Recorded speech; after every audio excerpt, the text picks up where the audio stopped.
ગુજરાત પોલીસનું operation net and clean.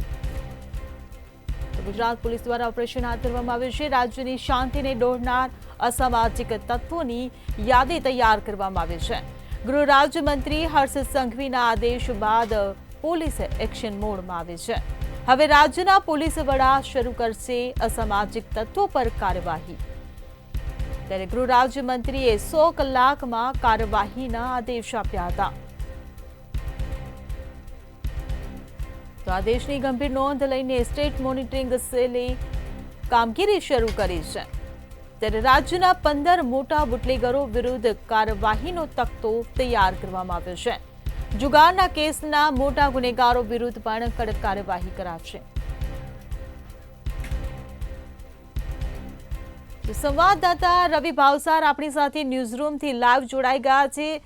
G Ravi, Gujarat police દ્વારા જે અસામાજિક તત્વોની યાદી તૈયાર કરવાનો જે આદેશ આપવામાં આવ્યો હતો અને તેની પર જે કાર્યવાહી કરવામાં આવી છે, બુટલેગરોના નામ સામે આવ્યા છે, હવે શું કાર્યવાહી થશે?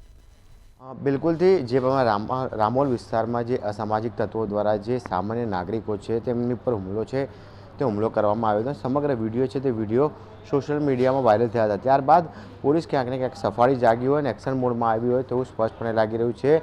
જે પ્રમાણે રાજ્ય પોલીસ વડા દ્વારા જે આદેશ છે તે આદેશ આપવામાં આવ્યા હતા કે જે 19 જેટલા જે બુટલેગરો છે, જે ગુનેગારો છે તેમના વિરુદ્ધ કાર્યવાહી છે તે કાર્યવાહી કરવાના આદેશ છે તે આદેશ આપી દેવામાં આવે છે. જો વાત કરવામાં આવે તો જે પ્રમાણે જે મોટા ભાગના જે લોકો બુટલેગરો છે તે બુટલેગરોની જે ગેરકાયદેસર જે મકાન છે અથવા તો ગેરકાયદેસર રીતે જે બાંધકામ બનાવવામાં આવ્યું છે તેની ઉપર કાર્યવાહી કરવા માટે કડકમાં કડક આદેશ છે તે આદેશ આપી દેવામાં આવે છે. જો વાત કરવામાં આવે તો જે પ્રમાણે અલગ અલગ જે કેસોની અંદર જે લોકોની સંડોવણી છે તે સંડોવણી અથવા તો સિન્ડિકેટ કરીને જે પ્રમાણે જે ગુના છે આચરતા જે 19 જેટલા જે મોટા લોકો છે, જે મોટા ગુનેગારો છે કે તે પોતે ટોળકી રચીને સમગ્ર કાવતરું છે તે કાવતરું કરતા હોય છે તેવા 19 નામનું લિસ્ટ છે તે ગાંધીનગર સ્ટેટ મોનિટરિંગ સેલ દ્વારા બહાર છે તે બહાર પાડવામાં આવ્યું છે. અને સાથે જ જે પ્રમાણે જે કોર્પોરેશન અને કલેક્ટર જે તંત્ર છે તે તંત્રને સાથે રાખીને તે લોકોના જે ગેરકાયદેસર બાંધકામ છે અને ગેરકાયદેસર રહેણાંક છે, ગેરકાયદેસર મકાનો અથવા તો જે પ્રમાણે જે જમીનો પર ગેરકાયદેસર રીતે જે કબજો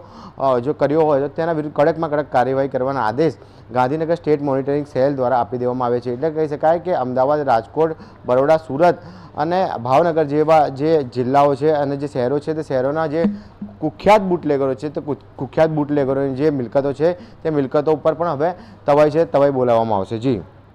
જી રવિ, બિલકુલ. પરંતુ આ જેટલા પણ અસામાજિક તત્વોના નામ સામે આવ્યા છે તેમના ગેરકાયદે બાંધકામો તોડી પાડીને માત્ર સંતોષ માનવામાં આવશે એવું લાગી રહ્યું છે આપને કે ગેરકાયદે બાંધકામો જો તોડી નાખવામાં આવશે તો ભવિષ્યમાં આવી ઘટનાઓ સામે નહીં આવે, આ દાખલારૂપ ઉદાહરણ બનશે? બિલકુલથી જ્યારે કોઈ પણ પ્રકારના જે સોશિયલ મીડિયામાં અસામાજિક તત્વો છે તેમના વિડીયો છે તે વિડીયો વાયરલ થયા બાદ જ પોલીસ છે તે પોલીસ ક્યાંક ને ક્યાંક એક્શનની સામે રિએક્શન છે તે રિએક્શન આપતી હોય છે. પરંતુ પ્રિવેન્શન એટલે કે અગાઉથી અગમચેતીના જે પગલાં છે તે ક્યારેય લેવામાં આવતા નથી. પરંતુ સારી વાત એ પણ છે કે જે પ્રમાણે જે આવા અસામાજિક તત્વો છે તેમના વિડીયો અથવા તો જો તેમના જે માહિતી પોલીસને મળે છે, પોલીસ ત્વરિત કાર્યવાહી છે તે ત્વરિત કાર્યવાહી કરતી હોય છે. પરંતુ ક્યાંક ને ક્યાંક જે અસામાજિક તત્વો છે તે અસામાજિક તત્વો હાલમાં તો જે પ્રમાણે જે અમદાવાદને બાનમાં લેતા હોય તેવા દ્રશ્યો છે તે દ્રશ્યો રામોલ વિસ્તારના સામે આવ્યા હતા. ત્યારબાદ ક્યાંક ને ક્યાંક રાજ્ય પોલીસ વડા અને અમદાવાદ પોલીસ કમિશનર છે તે એક્શન મોડમાં આવી ગયા હતા.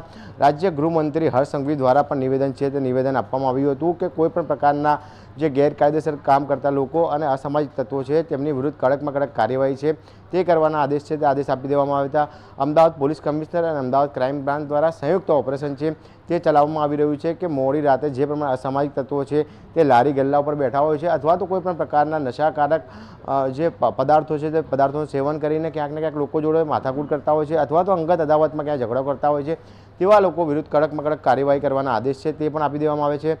ગઈકાલથી અમદાવાદ ક્રાઇમ બ્રાન્ચ દ્વારા અલગ અલગ જે 150 કરતાં પણ વધારે જે અસામાજિક તત્વો છે તેમનું ઇન્ટ્રોગેશન છે તે ઇન્ટ્રોગેશન કરવામાં આવ્યું હતું. અગાઉ જે લોકોના ગુનાહિત ભૂતકાળ ઇતિહાસ છે તે લોકોને પણ ત્યાં ઘરે સર્ચ અને તપાસ કરવામાં આવી હતી કે તેઓ જેલમાંથી છૂટ્યા બાદ કોઈપણ પ્રકારની ગુનાહિત પ્રવૃત્તિ સાથે સંકળાયેલા છે કે નહીં.